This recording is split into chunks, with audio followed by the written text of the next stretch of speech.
पुलाव ने आखिरकार बिरयानी को मात दे दी। लाहौर कलंदर्स ने कराची किंग्स को बड़ी इजीली मैच हरा दिया है और कराची किंग्स को समझ भी नहीं है कि हम क्या करें।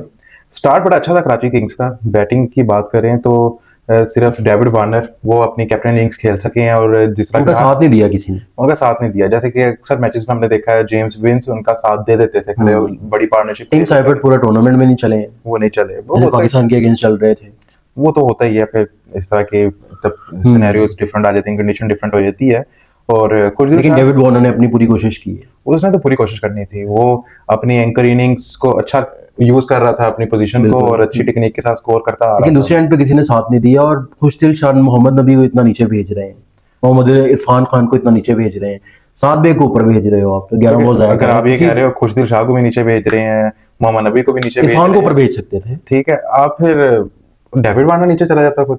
तीन खिलाड़ी ऊपर अगर आए, सात बेग की जगह वो भी इरफान खान जा सकता था ना। हिटर है और खुशदिल शाह शायद एक लेकिन नंबर ऊपर आ सकता था। यंगस्टर है, इतने बड़े मैच में उसे उसके ऊपर रिस्पॉन्सिबिलिटी आ गई। वो देखिए यंगस्टर इस तरह के मैच में खेलेगा तो आगे जाके इंटरनेशनल मैचेस में वो प्रेजेंट कर सकता है। अभी तो पहले परफॉर्म करना पड़ेगा ना, फिर ही खेलेगा ना। परफॉर्मेंस की बारी मिलेगी तो करेगा ना। आप उसको कह रहे हो कि एंड पे भेज दो जहां पर 4-5 बॉलें मिले, तो नहीं वो नहीं, ऐसा परफॉर्म नहीं कहाँ है कि करेगा? 4-5 बॉलें मिले, लेकिन अब चौथा नंबर मेन नंबर होता है टी20 में, तो चौथे नंबर वाले वो को तो हिटर ही अच्छी होता है खासी ना, बॉलर्स उसने हिट ही करनी है, पर उसको नहीं हिलने दिया गया। पर आज हारिस राउफ ने अच्छी बॉलिंग करवाई है। हारिस राउफ ने 35 स्कोर खाया है, हालांकि एक ओवर में फिर वो 14 स्कोर खा गया।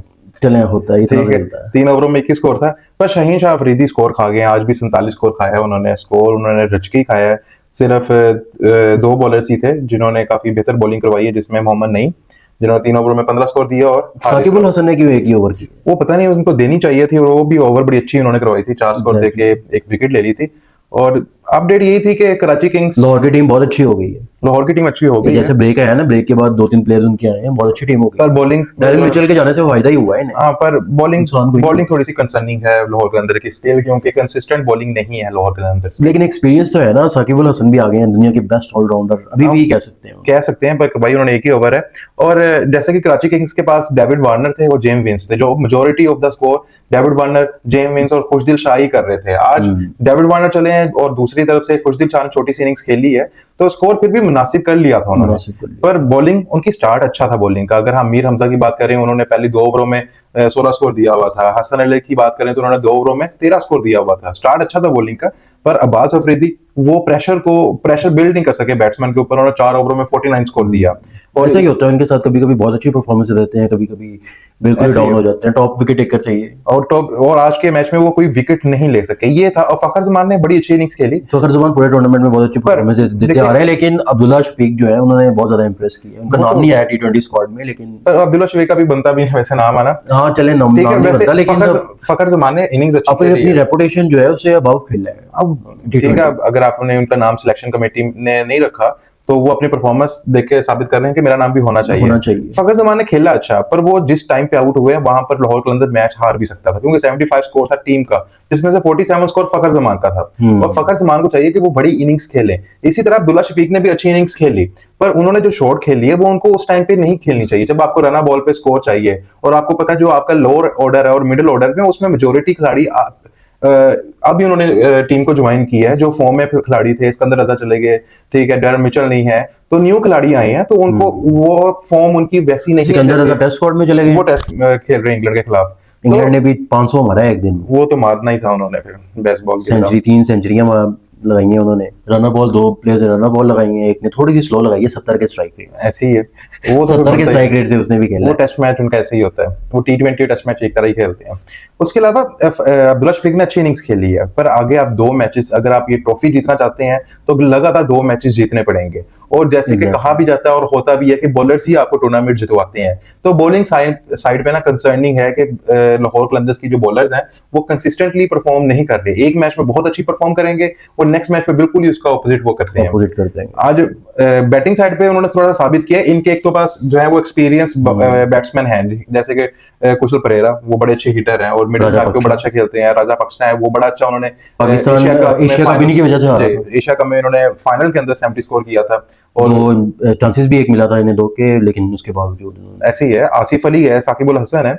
आसिफ अली वो बाय चांस प्लेयर है, चल गए तो बहुत अच्छा चलते हैं, लेकिन साकिब अल हसन भी पड़े हुए थे पीछे, पर प्रीमियम ऑलराउंडर शहीनशाह अफरीदी भी पड़े हुए वो उनकी एज नहीं रही, उनसे ज्यादा एक्सपेक्ट भी नहीं किया जा सकता कि वो करने को तो कर भी सकते हैं। तो थोड़ा सा इनकी बॉलिंग साइड पे कंसर्निंग है। पर एक बात आज देखी गई है कि आमिर जमाल जो थे वो प्लेइंग 11 में नहीं थे कराची की तरफ से, पर हर बॉल उनकी तरफ जा रही थी। तकरीबन हर एक ओवर में 4 गेंद थे तो उन्हीं के पास जाते थे और स्क्रीन पे सिर्फ वही नजर आ रहे थे। और आज कराची ने इतना खास चांस भी नहीं दिया उन्हें, बैटिंग में तो बिल्कुल भी नहीं मिला। वैसे भी उनकी तरह टीम बैलेंस थी। आज अगर वैसे बात करें तो कराची किंग्स की बॉलिंग इतनी खराब नहीं थी। स्टार्ट भी अच्छा था, टूर्नामेंट में सबसे अच्छे बॉलर्स इन्हीं के रहे हैं।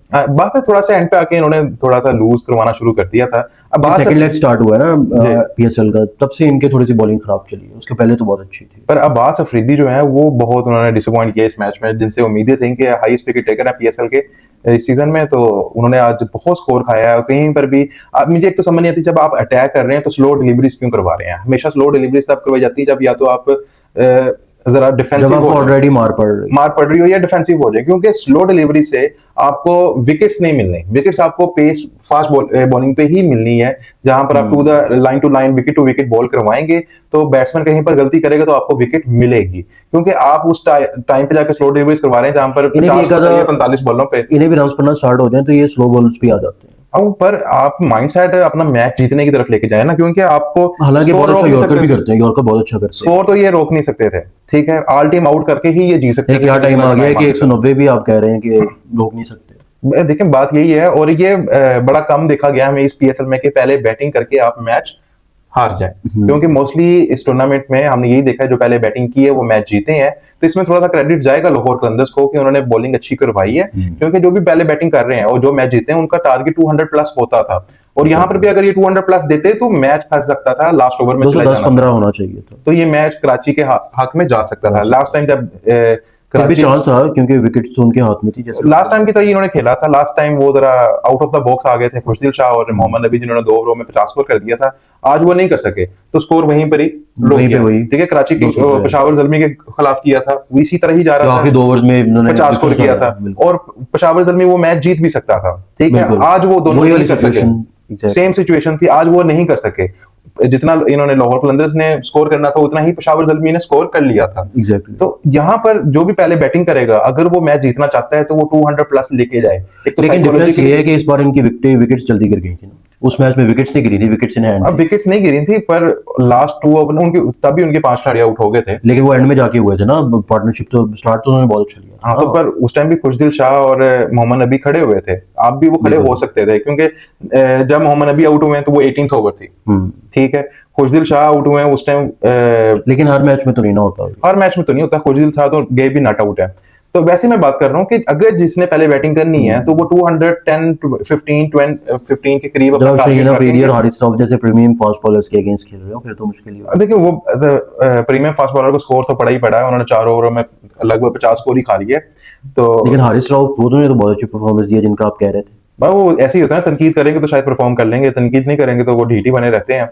और ज़मान खान ने भी स्कोर खाया, उन्होंने भी 4 ओवर में 49 स्कोर किया, 4 ओवर्स में 47। शहीनशाह अफरीदी ने, ये दोनों बॉलर्स ने बहुत स्कोर खाया, वरना ये टारगेट जो था वो 170 तक। मोहम्मद नईम भी बॉलिंग कर लेते हैं, मोहम्मद नईम ने अच्छी बॉलिंग करवाई है, 15 स्कोर दिया है। बैटिंग नहीं कर रहे तो बॉलिंग में उन्होंने थोड़ा सा स्कोर, बैटिंग में भी अच्छा परफॉर्म कर रहे हैं 2-3 मैचों से। आज के मैच में वो थोड़ा सा जल्दी आउट हो गए, पर यहाँ पर ना फखर जमान को देखना पड़ेगा कि वो रैश शॉट खेल के आउट ना हो, क्योंकि इनके ऊपर ही इनका टॉप ऑर्डर चलता है लाहौर कलंदर्स का। और 47 स्कोर किया, टीम का सिर्फ 75 स्कोर है। अगर दूसरा, इसका मतलब है कि सिर्फ फखर जमान ही स्कोर कर रहे थे। अगर दोनों खिलाड़ी जो क्रीज पे मौजूद है दोनों खेल रहे होते, दोनों परफॉर्म कर रहे होते, तो यहाँ पर 100 स्कोर होता, 50-50 स्कोर उनके दोनों का कंट्रीब्यूशन होना था। पर इस स्टेज पे फखर जमान को देखना चाहिए कि अब वो बड़े मैच में जाएंगे। इस्लामाबाद के साथ उनका कल मैच है और वो सेमीफाइनल है। ठीक है, जो जीतेगा वो फाइनल्स में जाएगा। कोयटा ग्लैडिएटर्स 2 मैचेस ही तो रह गए जी, 2 मैचेस रह गए। और लाहौर अगर टूर्नामेंट जीतना चाहता है तो दोनों मैचेस में इनको बॉलिंग बहुत आउटस्टैंडिंग करवानी पड़ेगी तो जीत सकता है। कोयटा ग्लैडिएटर्स ने कमबैक क्यों किया? अपनी बॉलिंग की वजह से, बैटिंग की वजह से नहीं, उन्होंने अपनी बॉलिंग की वजह से कमबैक किया है। मोहम्मद आमिर उनके पास है, ठीक है, जो अबरार अहमद, दोनों इस टाइम बेहतरीन बॉलिंग करवा रहे हैं और टूर्नामेंट हमेशा बॉलर्स ही जितवाते हैं। और इसी तरह यहाँ पर शाहीन को और हारिस को बड़ा सोच समझ के बॉलिंग करवानी पड़ेगी, रिस्पॉन्सिबिलिटी लेनी पड़ेगी, अपनी लाइन और लेंथ पे फोकस करना पड़ेगा कि कल, और इतना टाइम भी नहीं है, और कल का मैच इनके साथ इस्लामाबाद के साथ है, और इस्लामाबाद डिफेंडिंग चैंपियन है, और वो टीम नहीं है, और वो टफ टाइम देगी। ठीक है, उनके बैट्समैन फॉर्म के अंदर है, उनके बैट्समैन फॉर्म के अंदर है, और लाहौर कलंदर्स की बैटिंग लाइनअप अच्छी है, नो डाउट, पर वो इस तरह की नहीं है कि वो किसी मैच के अंदर 200 स्कोर कर सके। इवन के 210-15 तक भी नहीं जा सकते, उनका मैक्सिमम 200 तक जा सकते हैं, 190 180 90 जो है ना वो कर सकते हैं, पहले बैटिंग करते हुए भी 200 तक जा सकते हैं, चेज भी इतना कर सकते हैं। पर अगर लाहौर कलंदर्स मैच जीतेगा तो सिर्फ अपनी बॉलिंग की वजह से जीतेगा, वो टारगेट चेज 200 से ज्यादा नहीं कर सकती। तो इस पे लाहौर कलंदर्स की मैनेजमेंट को भी सोचना चाहिए कि वो कौन सी लाइन और लेंथ पे बॉलिंग करवाए, और एक टीम होनी चाहिए इनके पास, जो कि अब जो टीम है इस्लामाबाद यूनाइटेड की, उनके बैट्समैन को स्टडी करे कि कहां पर इनको बॉलिंग करवानी चाहिए, किस तरह की पिच पे इनको कहां कहां पे बॉल करवाएंगे कि हम उनको रिस्ट्रिक्ट कर सकते हैं, जल्दी आउट कर सकते हैं। तो ये चीजें देखनी पड़ेंगी लाहौर कलंदर्स को, और कोयटा ग्लैडिएटर्स अपनी बॉलिंग की वजह से ही आगे पहुंचा है और वो फाइनल्स में गया है, क्योंकि अदरवाइज उनकी बैटिंग इतनी स्ट्रॉन्ग नहीं है जितनी उनकी बॉलिंग स्ट्रॉन्ग है। और अब कल ही मैच है, कोई ब्रेक नहीं है, इस्लामाबाद को तो फिर भी एक दिन का गैप मिल गया है, और लाहौर कलंदर के पास कोई प्रिपरेशन करने का टाइम नहीं है, पर फिर भी 24 घंटे बहुत होते हैं। ठीक है, T20 के अंदर 24 घंटे भी बहुत होते हैं। और अब देखते हैं लाहौर कलंदर्स, अब मेरे ज्यादा फिर भी मैं कहूंगा, जैसे मैंने कल कहा कि मैं हूँ फैन लाहौर कलंदर्स का, पर मुझे लग रहा है कि कराची किंग्स स्ट्रॉन्ग है, और थी भी स्ट्रॉन्ग।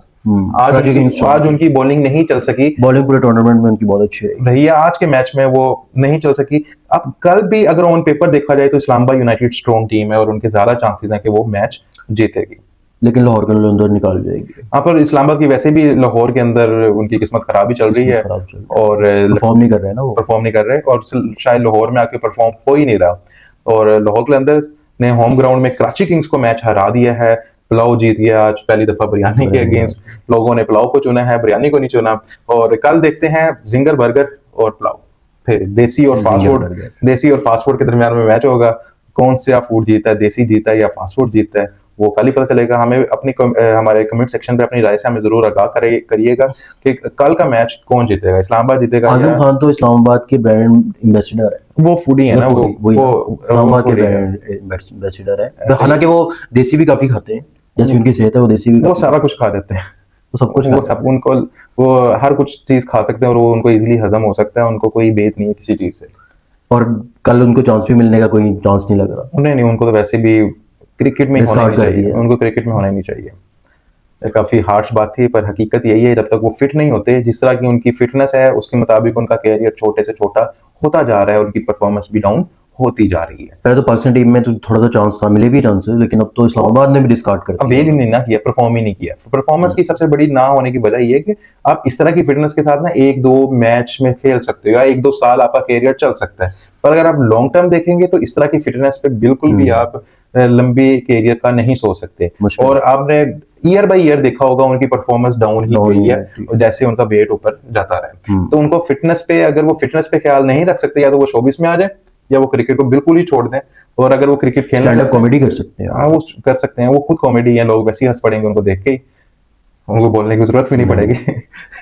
नहीं, ज्यादा हो गया, ये ज्यादा हो गया। पर देखें, अच्छे खिलाड़ी हैं, अच्छे हिटर हैं, पर उनको अपने फिटनेस पे ख्याल रखना पड़ेगा कि अगर वो क्रिकेट के अंदर खेलना चाहते हैं। हमने बहुत कम देखा है, इंजमामुल हक से भी वो डबल है।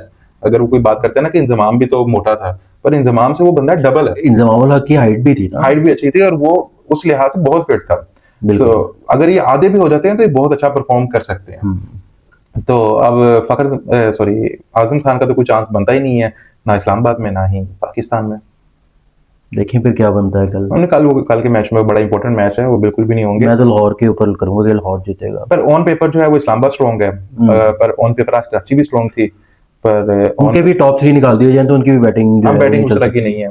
और शादाब भी जो है वो बाई चांस ही होते हैं, सलमान अली का चल नहीं रहे, एक मैच में चले हैं वो, 1-2 मैचेस में, कल के मैच में भी चल गए थे वो, कल के मैच में भी चल गए, और कर लिया था। वो अच्छे खिलाड़ी हैं, वो चल सकते हैं, लेकिन वो 200 के स्ट्राइक रेट से नहीं ना खेल सकते। पर इन लाहौर की बॉलिंग भी तो वैसी नहीं है ना तो उनको कंट्रोल कर सके, क्योंकि कंसिस्टेंट बॉलिंग नहीं है। बॉलर्स अच्छे हैं पर कंसिस्टेंट परफॉर्मेंस नहीं है।